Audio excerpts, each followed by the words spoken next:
Now we're going to have our amazing talk. What was our first talk on? Relativism. What is relativism? Yes. All about this is what I think. What? This is what I think, but not what you think. So that truth is relative to the person, so related to the person, not to objective truth. So in the sense of like, you believe what you want, you believe what you believe, I'll believe what I believe, and we're both going to be okay. That there is no real truth. What was our second talk? Gluttony and lesson, Father Meyer. What? Gluttony. Gluttony and lesson, what with you? Yeah, that's right. I do love it. We eat a lot. And sometimes we have to throw food away. I can't. So I will literally say gluttony is not a sin. You're better off eating the food than throwing it away. Yeah.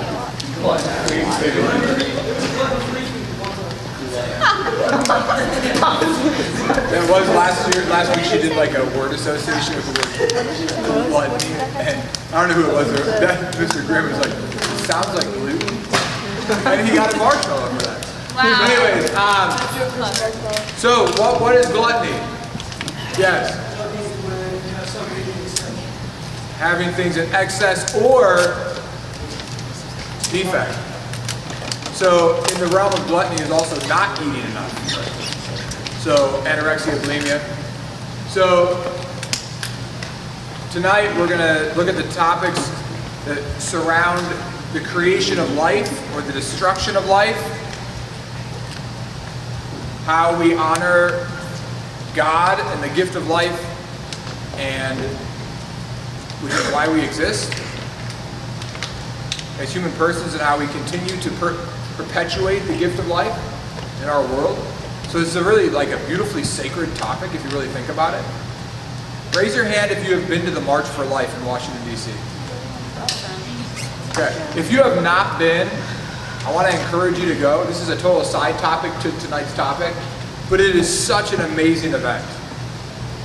If you've been to Steubenville or NCYC, or going to the March for Life can be as powerful as some of those experiences.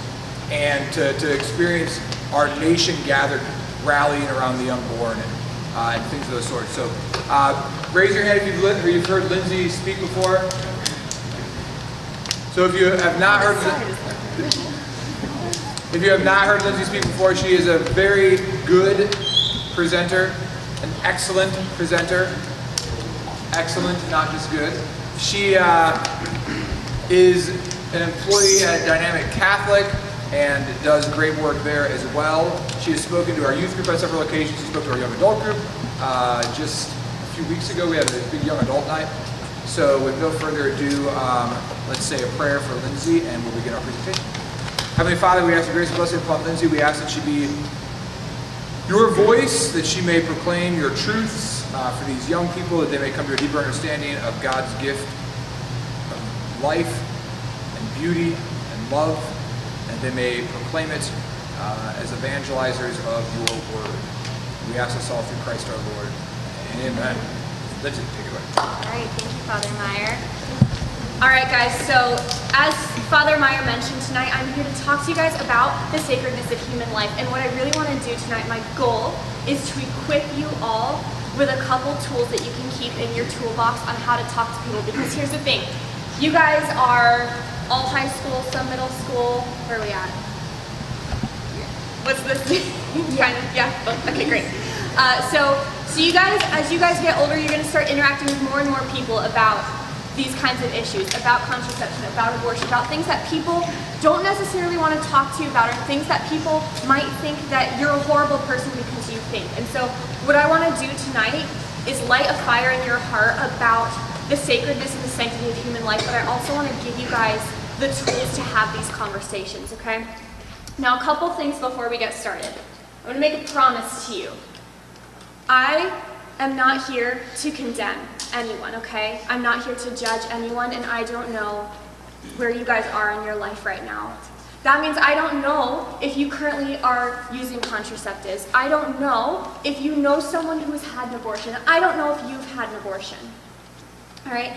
What I am here to do is to talk to you guys, to give you the truth, and to give it to you with transparency and honesty and love. And so whatever your life story is, I'm not here to condemn that. I'm not here to condemn you, right? There's a big difference, and this is something that society sometimes struggles to understand, is there's a big difference between judging an act and judging a person, right? So we can judge an act and say, this is against God's will, this is against God's desire, without saying to that person, you are going to hell, right? So I want to give us the tools to do that, and I want you guys to know that tonight, that I'm not going to do that. Another piece of information, oops, this is so, I'm like releasing my inner cat with this like laser, this is awesome. No images of aborted babies will be shown. Here's the thing, you guys, I think it is so important that you see them. Okay, but it takes a ton of mental and emotional strength and energy to see that, and I don't think it's great for you to just come in from playing kickball, having dinner with your friends, and then just boom, I throw it in your face. Right, because I don't want to use scare tactics here, I just want to give you the truth. But what I want to encourage you to do is, tonight after this talk, I want you to go home and pray. And I want you to continue to learn, to pray, to grow in an understanding of the sanctity of human life. And if one day you feel that you have reached this point of strength and mental energy, I do want you to not shy away from seeing the truth in its fullness. But I don't want to use scare tactics, and I don't want to just throw them up there, okay? One other thing, I'm going to reference society and culture a lot in today's talk. I'm going to talk about people who have departed from Christian thought. These people, it's important to understand, are not evil people. These people don't know that what they're doing or what they're thinking is necessarily evil for the most part, right? People who work at Planned Parenthood truly and firmly believe that what they're doing is good. Abby Johnson, the former director of a Planned Parenthood, who's now a huge pro-life activist, she says in her book that she thought she was doing something good. She truly stood behind what she was doing. So what we have to do when we have conversations with pro-choice people is come to them as from a place of understanding that they truly want to do good, we truly want to do good. Let's shed some light on the truth so we can have these conversations. Sound good? All right. So as we get in here, before we really start, it's important to establish an understanding of a concept called natural law. Raise your hand if you've heard of natural law before. All right, natural law is the universal moral law that's written in our hearts. Right, so there's a law that God has stamped right in our hearts as human beings that tells us right from wrong. So if I were to tell you that I went and forced someone to have sex with me, that feels wrong in your heart, right? It doesn't feel good when I say that. Because rape, forcing someone to have sex against their will, is contrary to natural law. It goes against how we were made. St. Thomas Aquinas said natural law is nothing other than the light of understanding infused in us by God. So if we want to understand the purpose of something, if we want to understand how something works, we can always look to natural law to show us. Right, I'll give you an example here. Sex between a man and a woman in marriage is in accordance with natural law, right? All right. Women, your bodies don't make sense by themselves. Men, no offense, your bodies really don't make sense by themselves. But when you put those two together, the two puzzle pieces fit perfectly together and conceive a third. Right now, a woman who wants to have sex with a woman, right? That's contrary to natural law because you have a woman's body and a woman's body that don't fit together and cannot conceive. So we see right there in our bodies that it's contrary to natural law. Now God is awesome and He gave us this gift of free will, of free choice. So we can choose to do things that go against natural law. So if I tell you I'm going to pump my body full of drugs, what would you tell me? It's a bad idea. But I have my freedom. Are you judging me? Why do you hate me? Why are you oppressing me? I'm trying to keep you alive longer. All right, so you know it's natural law. You love me, and you want to help me because it's natural law. It's written in our hearts. All right, so with this in mind, guys, not trying to insult your intelligence, so please stay with me. But if we want to have this conversation tonight, we have to have an understanding of what happens for human life, okay? So, birds and the bees. All right, we ready for this? I'm going to talk to you guys and tell it to you straight, right? Because you guys are basically adults. So, we're going to have this conversation, all right? So God, in the beginning, He made Adam, and then He said, I can do better, so He made Eve. All right? Now, Adam and Eve, Actually, that could be Father Meyer. with Adam and Eve, it is stamped in their bodies that their bodies fit together, right? And that they create a third. In fact, God told them, be fruitful and multiply. When he said this, guys, he wasn't saying eat oranges and use calculators. All right? Be fruitful and multiply. Okay? So, what happens when this happens? All right, here we go. So when a man and a woman have intercourse, the man ejaculates sperm into the woman, okay? Now, there's 100 million to 1 billion sperm during that act of intercourse, okay? Now, these sperm have a great adventure ahead of them. They travel into the woman's uterus. I know, it's uncomfortable. It's okay to laugh. We just have to have this conversation. It's good. All right. Now, let's look at these. We've got 100 million to 1 billion chance right here, all right? By the time they get there, the woman's immune system has already seen that there is an intruder, and so they go and attack the sperm, killing about 1,000, and then about 1 million more die because of the intense acidic environment. So imagine that you go down in your kitchen and you see a robber in there, so you throw orange juice at him. That's pretty much what the woman's body is doing, okay? Now, the ones who are still there, they have a choice to make, door number 1 or door number 2, because the woman's got 2 fallopian tubes. Now, at the end of only 1 fallopian tube might be an egg, okay? So you've got to choose door number 1, door number 2. The dumb ones choose wrong, and then the smart ones go the right way, okay? Now you've got about 12 left, and they're getting closer to the egg. And have you seen that Pillsbury Doughboy commercial where there's like 1 crescent roll left, and like the whole family is just like going at it? That's pretty much what happens here. They like see the egg and they're like, this is it, this is my time. And then one penetrates into the egg, and you have the combination, the mixture of male and female sex material, male and female cell material that creates unique DNA, your hair color, your eye color, everything, your gender is assigned right at that moment, and you have the creation of a human person. 100 million to 1 billion, and 1 wins. Turn to the person next to you. Give them a high five. Tell them you, my friend, are a champion. All right? Y'all, I haven't won a race in my life, except that one. And that's all that matters, right? All right. So, we've got, there's our winners. Oh, there we go. Okay. So now let's go into this concept of what happens if you want to work against this process, okay? So thank you for bearing with me in that. I know it was kind of uncomfortable, but now we can really get into what happens during contraception. So we just talked about conception. Contra means against. So contraception means against conception, right? So natural law tells us that sex is made for 2 things, babies and bonding.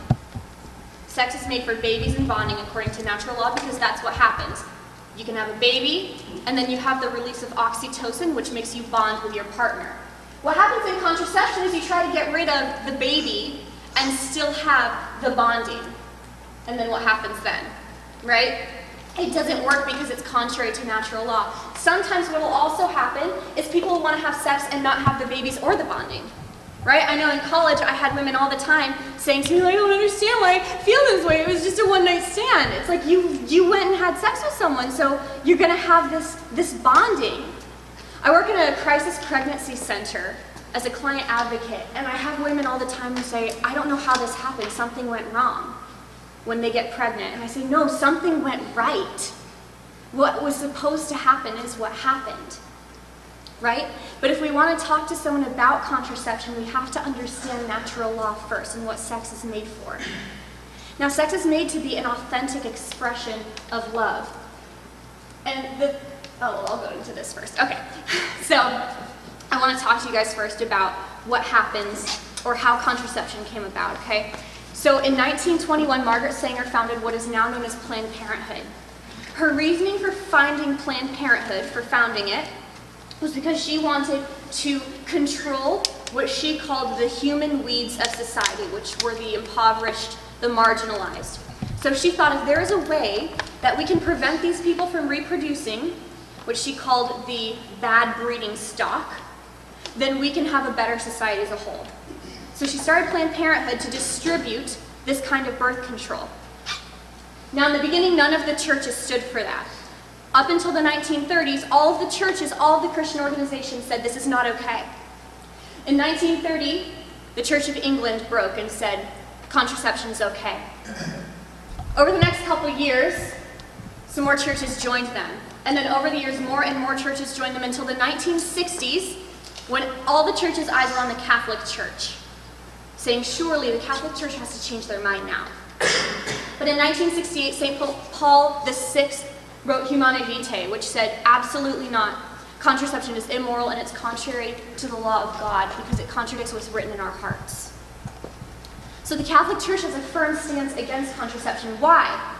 Because contraception goes against our authentic love. So John Paul's Theology of the Body says that authentic love, for it to be truly authentic, has to be four things. Does anyone know what this stands for? Father Meyer? Free, total, faithful, and fruitful. Exactly. Free, total, faithful, and fruitful. So for love to be authentic love, it has to be freely given. Right? I can't force a man to marry me against his will and hope that that's authentic love. It also has to be total.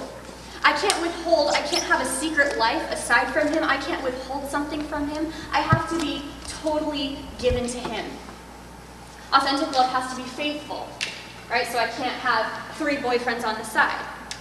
And authentic love has to be fruitful, which means it has to bear goodness. It has to be open to life, right? And if we want to see a perfect example of free, total, faithful, and fruitful love, we look at Christ on the cross.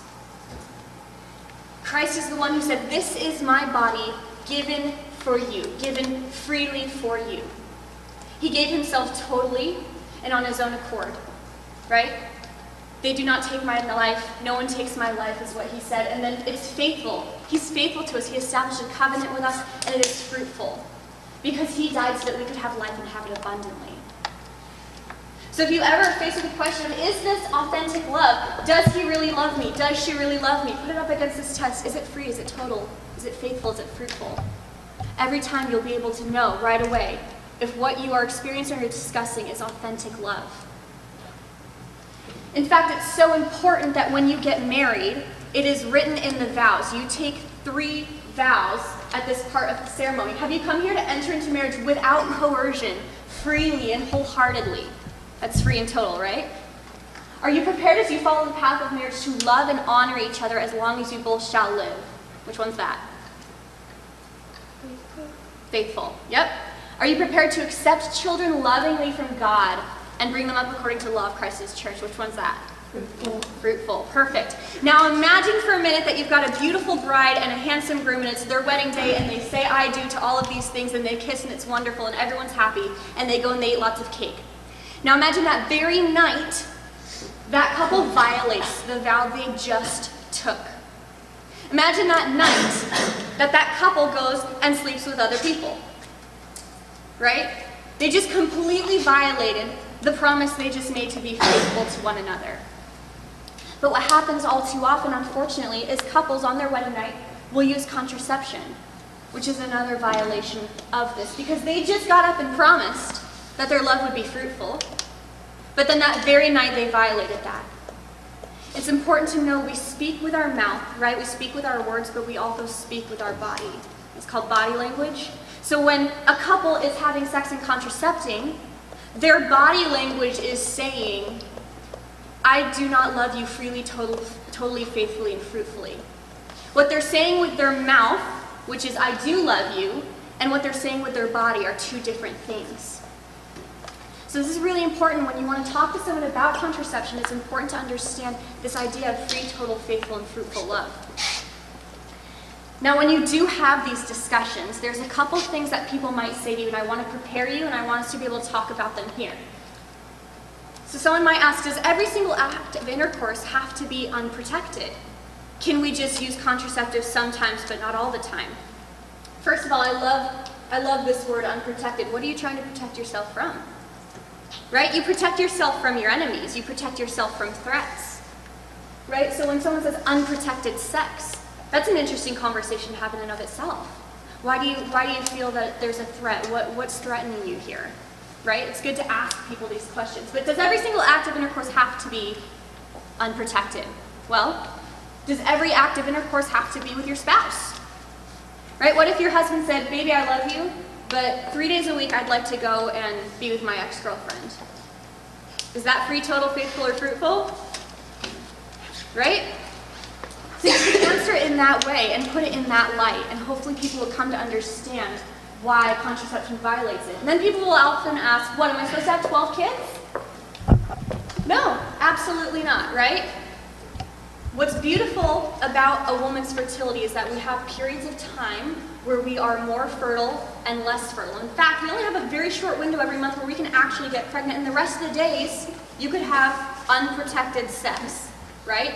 And still not get pregnant. So when someone says, am I supposed to have 12 kids? Absolutely not. God has given us a beautiful gift in our fertility, and we can examine those cycles, right? What if someone says, I just can't handle or afford another kid right now? Again, you can say, totally understand. There are certain times when your spouse might be sick, someone might be laid off their job, you can't afford another kid. That's where this concept of natural family planning comes in. Raise your hand if you've heard of natural family planning. All right, so natural family planning is examining that woman's fertility cycle and having sex on days when she may not be fertile and abstaining from sex on days when she's not, right? Or if you're a couple and you're trying to get pregnant, it would be purposely having sex on the days when she can get pregnant. Well, then people say, well, isn't NFP just Catholic contraception? This is a very good question, and a lot of people have this question. There's a couple important distinctions to make here.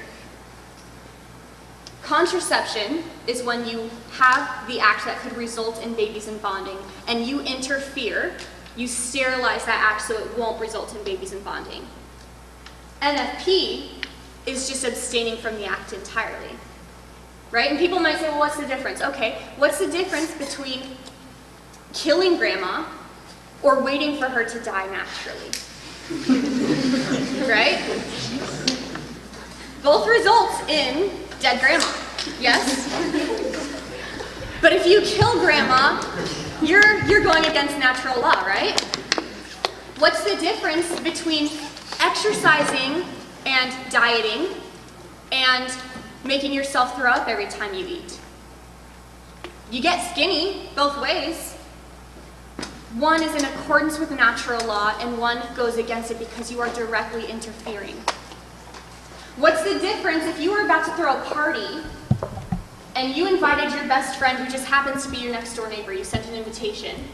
They're probably gonna come, right?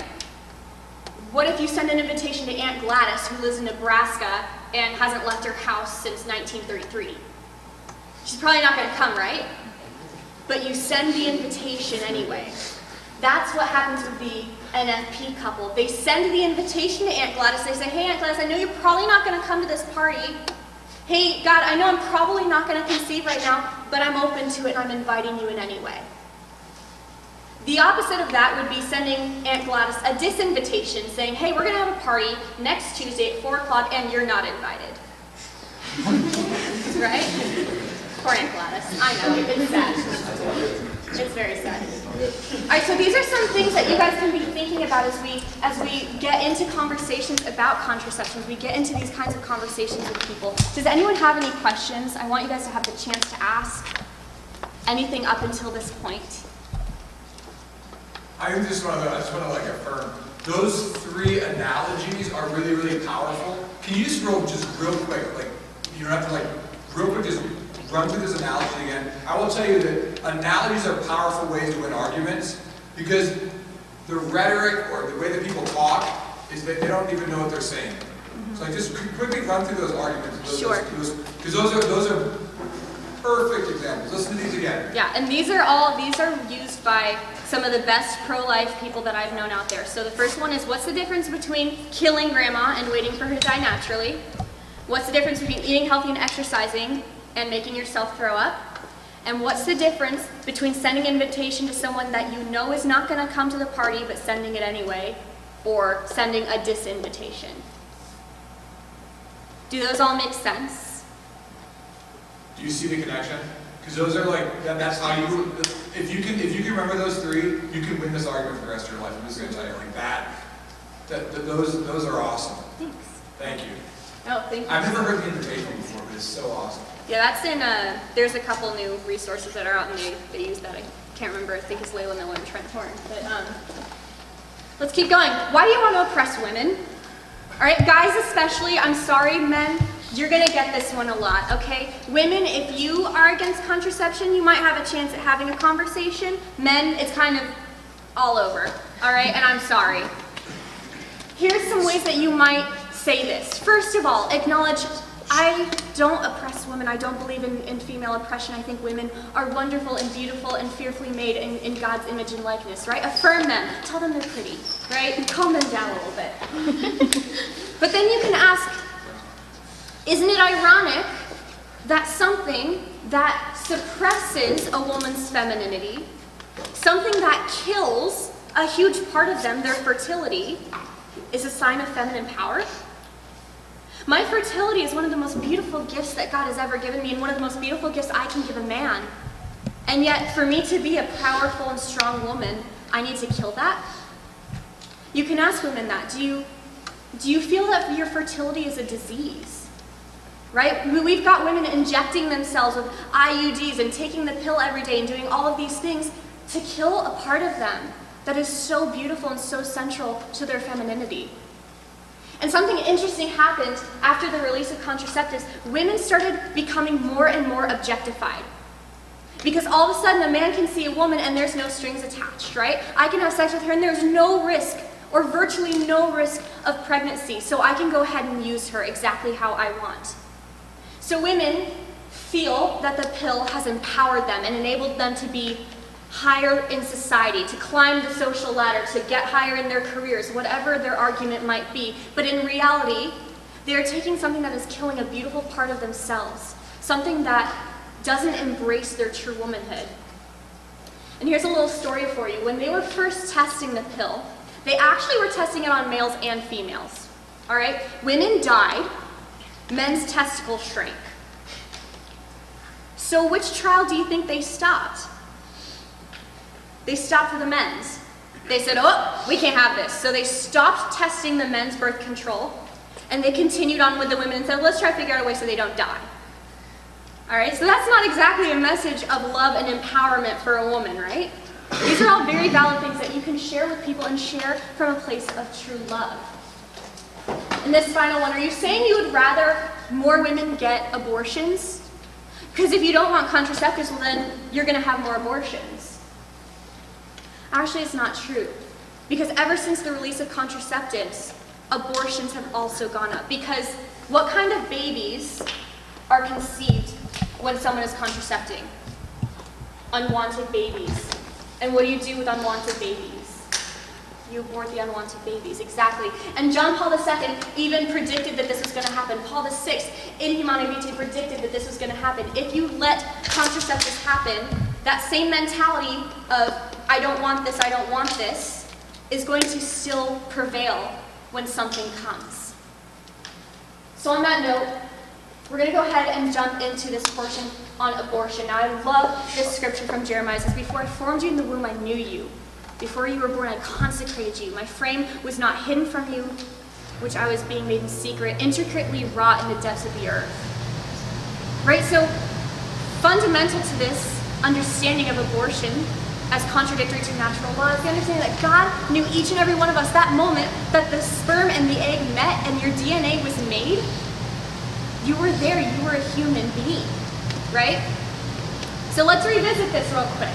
Let's go back. Are y'all ready? We're gonna go back into this fun land. So you've got the scholar sperm up here, the winner, the swimmers that are the winners, right? They make it to the egg and they fertilize it. What happens then? Well then, you become a zygote. That's what it's called when you have the male and the female material meeting in your DNA. You're a zygote. Now the zygote has to get into the uterus, so it becomes a little ball. It becomes a blastocyst. And it travels down the fallopian tubes into the uterus where it implants and is now an embryo. All right, and 9 weeks later, it's in the stage of development called the fetus. Right? So as a human, you started as a zygote, and then you became a blastocyst, and then you entered the stage of development called fetus, then you became an embryo, and then you were an infant, and a toddler, and a teenager, then you got broke, and you became an adult. Right? Now let me ask you all a question, and I ask this in all seriousness. Is it okay to kill this? No. What about this? No. What about this? No. What about that? No. What about this? No. What about this? No. Why? Because they're all human, right? They're all human, they're just at different stages of development. Right, so when someone says, well, you're not really a human until you're born, well, why is it then? Why isn't it when you're here? What's the difference between the stages of development? Why are you not a human here, but suddenly you are right here, or even here? Who sets that principle? Who determines when that happens, right? Now this is gonna get uncomfortable, and like I'm gonna keep my promise, and I'm not gonna get gory, okay, you guys? I don't believe in using scare tactics. But all too often people talk about abortion as some faraway thing, something that you just get locked in a room and you come out and magically you're not pregnant anymore, and we need to understand what actually happens, okay? So I'm gonna try to keep this pretty high level, but I'm gonna go through some common abortion procedures. So the first one is called RU486. I was dealing with some women at the pregnancy center recently about this. So RU486 is actually a pill you take when you're very early on, and it stops your body from producing the progesterone that nourishes the baby. So then the baby dies, and you take a second pill and it makes you have essentially contractions. Now the baby's so small, the human's so small at this point you don't actually notice. So women then typically just give birth at home in their toilet and don't notice. Now sometimes they do, okay? There's a woman who came into our pregnancy center, and she had taken the pill, and when she had her baby, it was big enough for her to hold. And she told us, I just sat there and held it. And we said, why? Why did you look at it? Because what happens a lot of times, women, their common reactions when they have their baby, they're not expecting it. There's two things they do because they don't know what to do. They freeze it or they bury it because they don't know what else to do. They freak out. But this woman was different. She said, no, I just held it in my hand. And we said, why? She said, because I wanted to see what I had done. What's really sad, this is a huge trend right now, there's actually a reversal for this. So if you take the first pill and you change your mind, there's actually a way that you can reverse it with a high percentage of success. But unfortunately, there are very few medical facilities that offer the reversal. And so if you call and you change your mind, say, I took this pill, I changed my mind, they'll say, I'm sorry, we can't help you. And they'll just hang up. Right? There's no sense of urgency, there's no desire to help. Now the next one is called vacuum aspiration. This one's pretty common as well. This is when you are only 5 to 13 weeks along, all right? So during this process, a metal rod is inserted into the woman to make room for the baby to be extracted, okay? They take a tube that has suction power about 10 to 20 times the power of a regular vacuum, and they suck out the baby.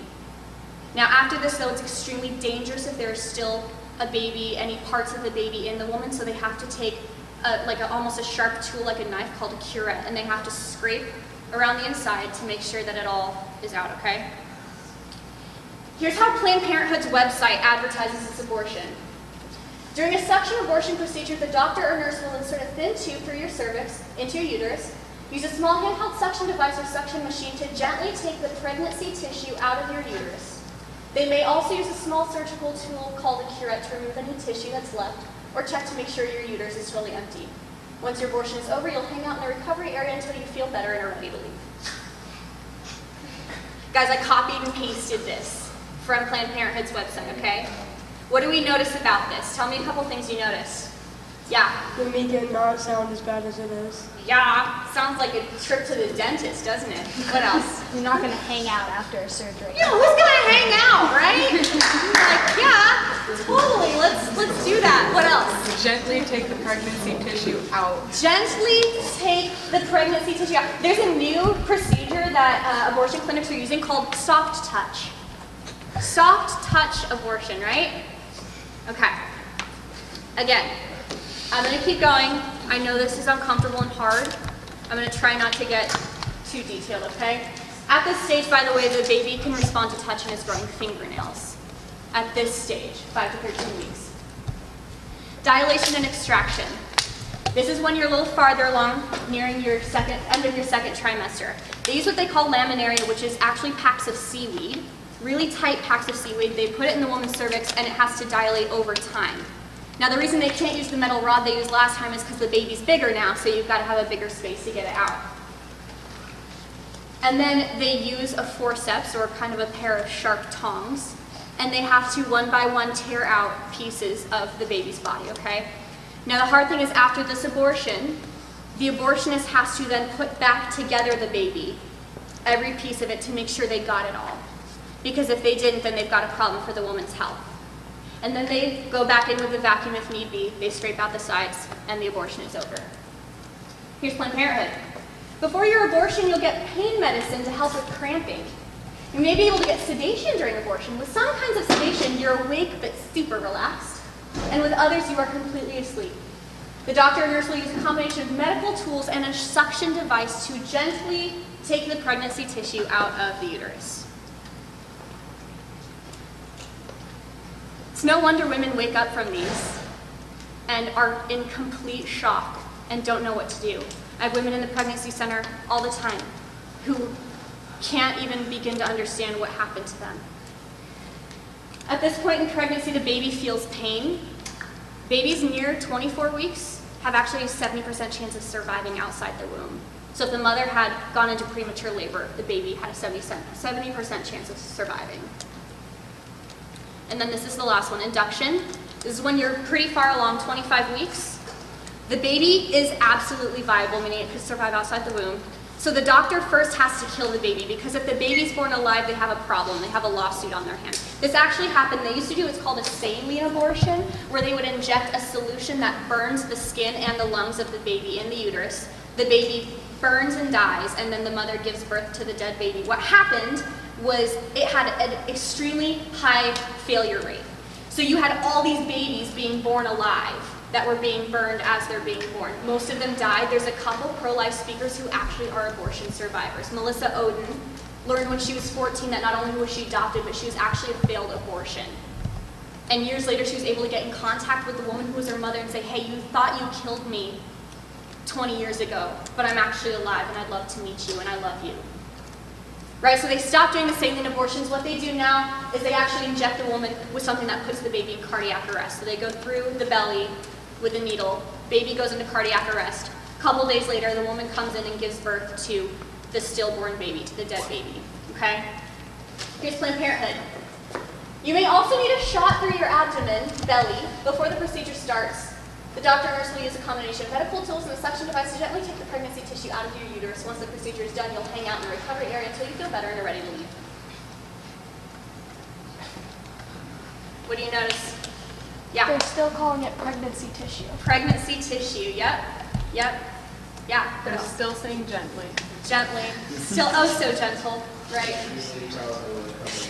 They really like your recovery area. There's like a ping pong table back there or something, I don't know. All right, at this stage the baby can hear you. At this stage the baby can hear the doctors talking about what they need to do next to the abortion process. And the baby can live outside the womb. All right, so let's revisit this again. So the fundamental question then is this as human as this, or as this? The fundamental question is, when does human life begin? What constitutes a human person? Here's the thing, guys, when you're talking to people about abortion, that is the key. All right, I'm going to say this again. The key is to get them to the question, what is a human person? Okay? If you can get them to that place, then you can have a conversation. So a lot of times when you have these conversations, they're going to distract you with other things, right?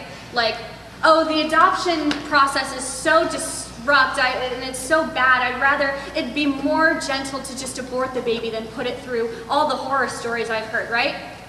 That's a distraction. That issue is not the fundamental issue. We can definitely talk about adoption legislation. We can talk about the foster care system. But at the end of the day, the fundamental issue is that a person? Because if it is, then it's never okay, no matter what. right? So I'm gonna walk you through this. This is something interesting that I came across in a pro-life book. It says, we only question the personhood of someone who we wish to harm. You guys think of any times we've done that before in history?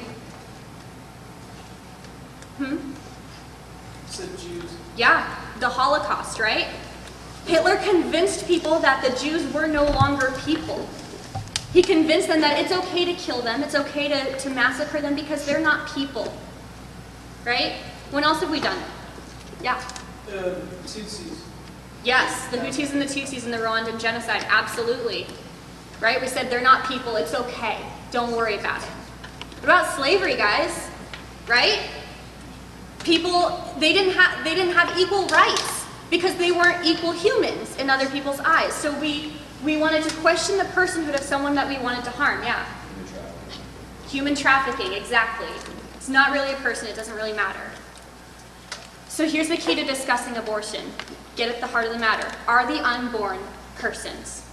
Now Trent Horn has a really great method that he uses and other pro-life speakers use called trot out a toddler. All right, so I'm going to teach this to you guys. This is something that can go in your toolbox. Trot out a toddler. The steps are agree, apply, ask why, and then ah.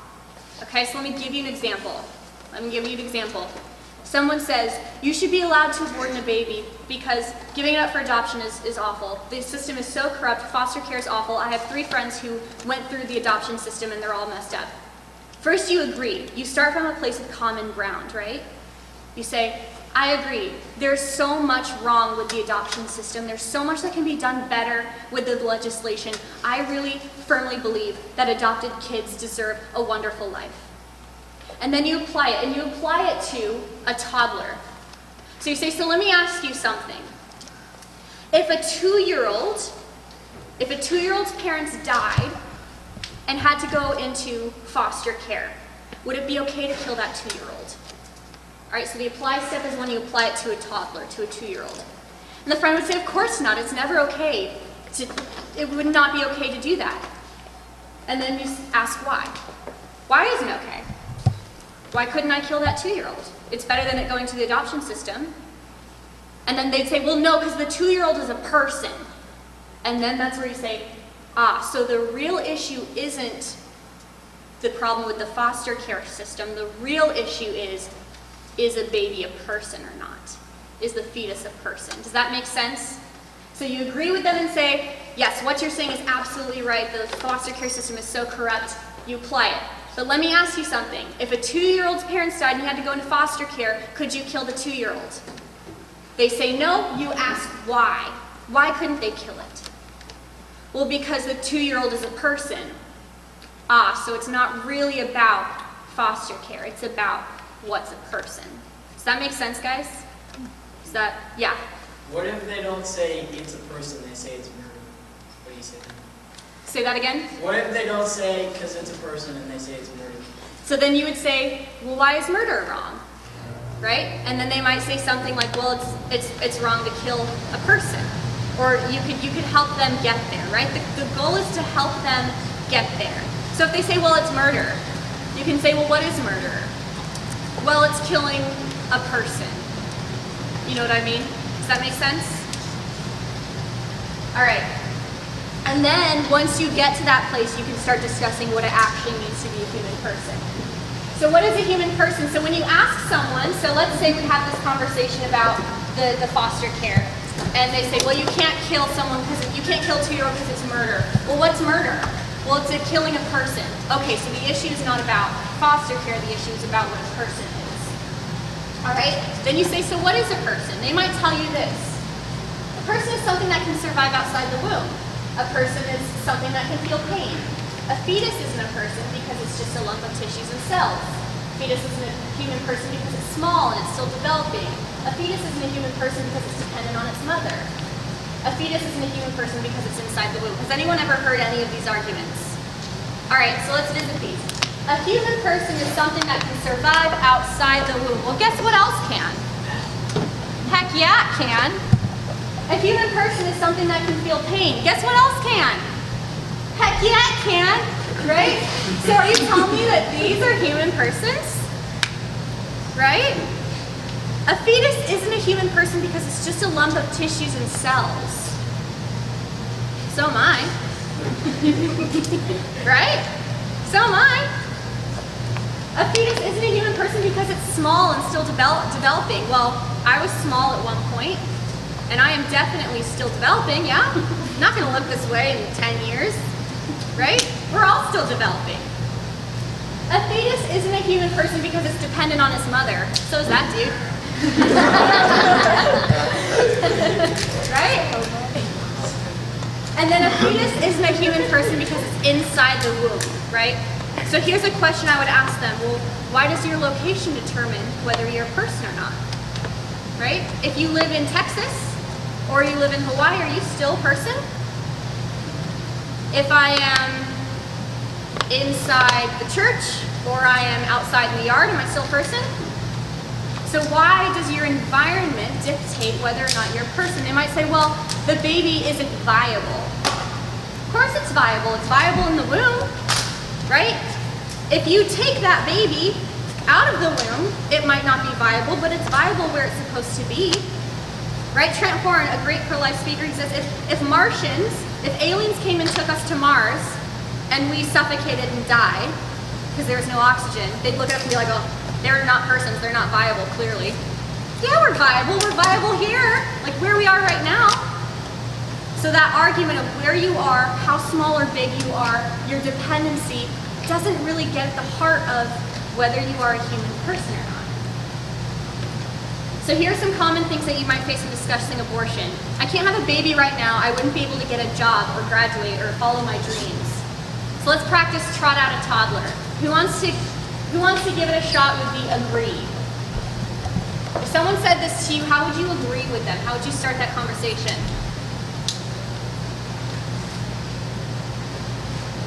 Yeah. Yeah, college is a lot of money, however, there's also financial help for multiple. Yep, you're good. Exactly. You can just stop at the agreeing part. You can just say, yeah, I got you. It's so hard to go to college and get a job and do all these things, and those are really awesome things to do. That's the first thing. You've become their friend now because you've established common ground. Now, who wants to try to apply it?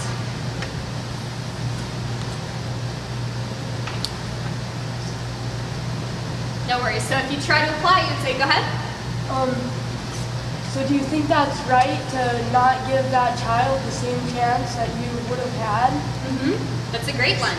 That's a very good one. Yeah.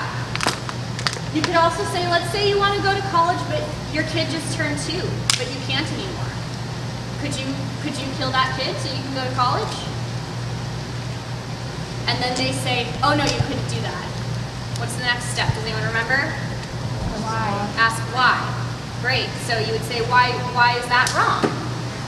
And I would say, well, because the 2-year-old is already your baby and is living with you and is a person.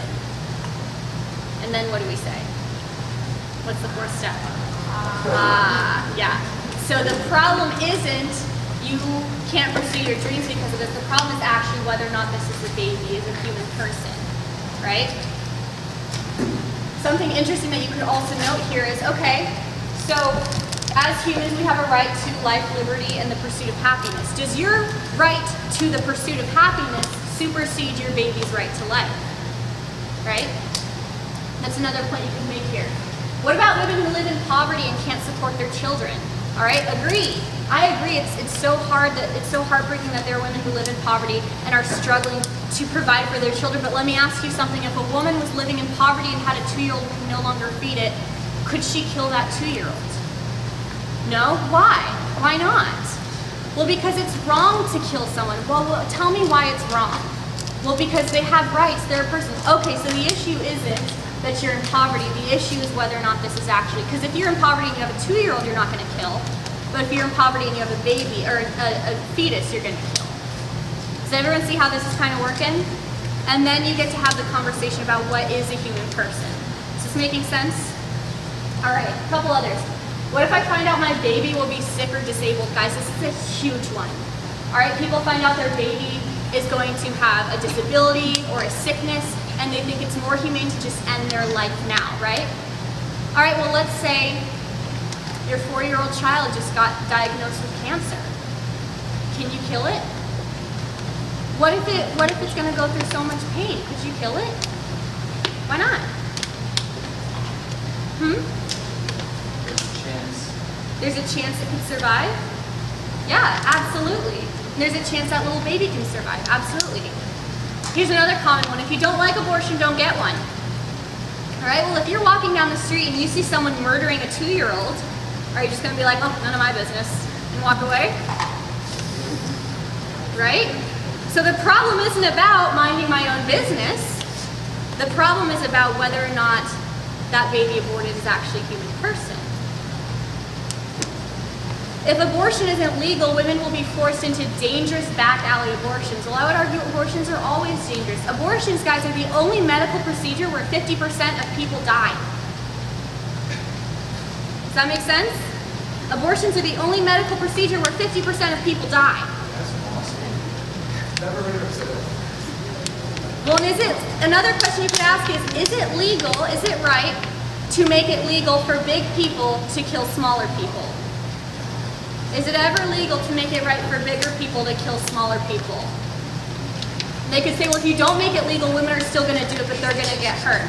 That's not the question. The question is it ever right to make it legal for bigger people to kill smaller people? And then this one I get a lot. Why don't you care about the marginalized? Why don't you care? Why are you oppressing me? Here's the thing with that. Marginalization is when a bigger and a stronger group overpowers a smaller and a weaker group. And I would argue that babies are the smallest and weakest group of all, right? So when someone says you don't care about the women, you don't care about the marginalized, it's actually, I'm fighting for the most marginalized. And statistically, 50% of babies aborted are women. So I definitely care about women's rights too. You guys see how this can work? What about cases of rape or incest? Guys, this is a hard one because it's very sensitive. Rape is a tragedy that should never happen, okay? But is it ever right for the victim of rape, there are two, the woman and the baby, is it ever right for a victim of a crime to be killed because of the crime? Right? Which of these babies was conceived in rape? Which one? How do you know? You don't know? Can't tell? You can't tell, right? You can't tell which one was conceived in rape. Right? Because they both have equal rights. They're both equally persons. All right. And then the last one is my body, my choice. We hear that one a lot too, right? The argument to that one would be, it's actually not your body, it's a body living in your body, right? Unless you have 2 heads and 4 arms all of a sudden, right? It's actually a body within your body. All right, some interesting contradictions. I know we're running out of time here, but earlier this month, a woman was arrested in Florida and charged for $5,000 and put in prison for 5 years for disrupting a sea turtle nest. All right, in the United States of America, the first offense of disrupting an eagle nest is a $1,000 fine and 1 year in prison.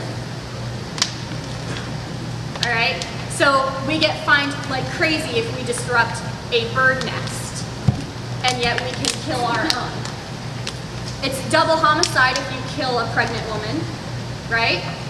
So it's killing 2 people if you want them to be 2 people. And in America and several states, you couldn't see the movie Unplanned if you were under 17 without your parents' permission, but you could get an abortion if you were under 17 without your parents' permission. All right, so this is what we're living in, okay? I want to show you a couple things that's coming down the pipe. In the interest of time, I'm just going to move to this one.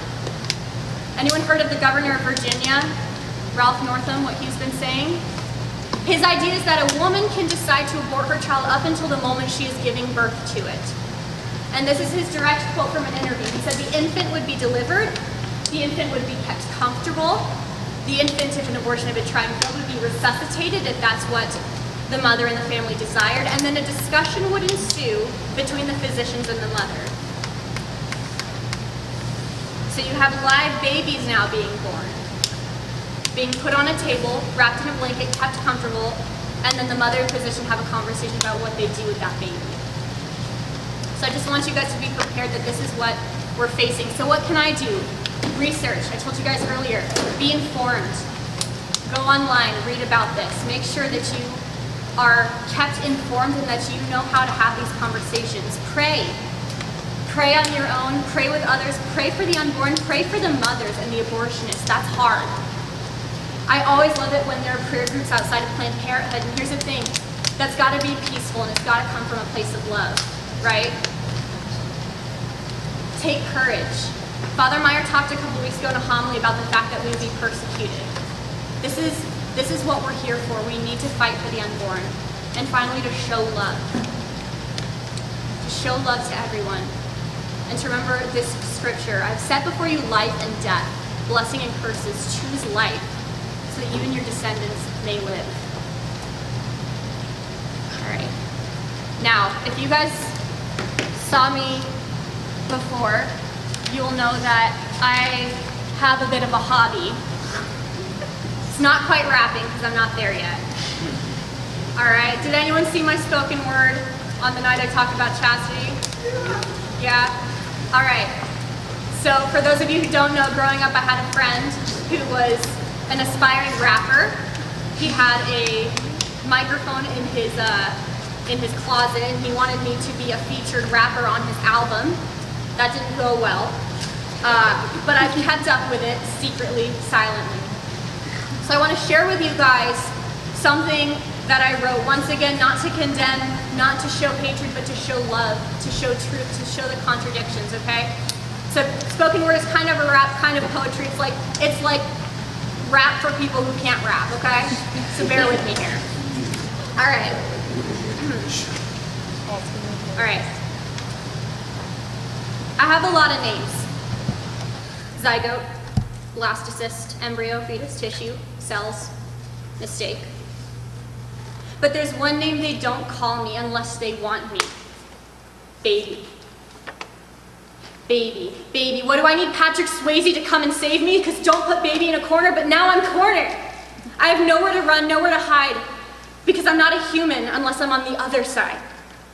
This umbilical cord is the noose by which my rights hang. It's the life support that leads to my demise. It's the ventilator that pumps saline into my lungs. It's the IV that drips poison into my veins. But God said, be fruitful and multiply. So tell me, what kind of fruit am I? You know, at 7 weeks I was the size of a blueberry.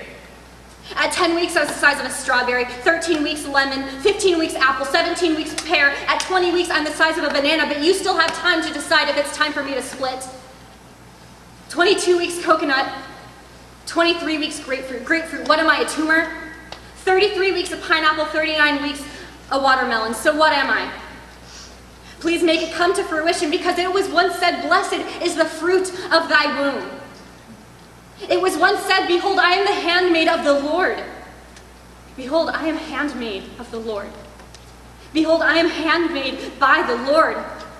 You see, December, we all celebrate the ultimate unplanned parenthood. Merry Christmas, Mary's big yes.